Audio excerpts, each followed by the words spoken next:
First kali Alhamdulillah, saya berasa syukur Alhamdulillah sekarang. Saya tidak sangka dengan award ini kerana saya rasa yang tercalon adalah Dominic Tan. Semua orang tahu dia adalah pemain yang berpengalaman, dan Harith Haikal juga pemain muda yang meningkat naik. Dan saya rasa dua calon ini adalah pemain, bagi saya pemain terbaik di Malaysia sekarang. Dan Alhamdulillah saya bersyukur dengan award ini, dan saya rasa award ini akan meningkatkan mutu semangat saya, dan semoga saya dapat buat yang terbaik akan datang, insyaAllah. So this is your first award untuk Yes, sekarang saya first award.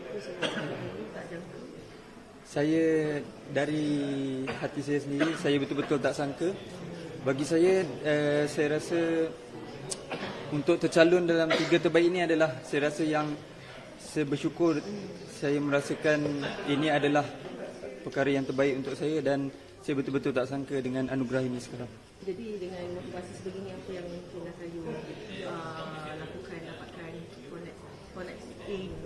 So dengan award ini saya rasa saya cuba berusaha sehabis baik, dan saya akan mengharumkan nama negara satu hari nanti, insyaAllah. Alright, thank you. Thank you.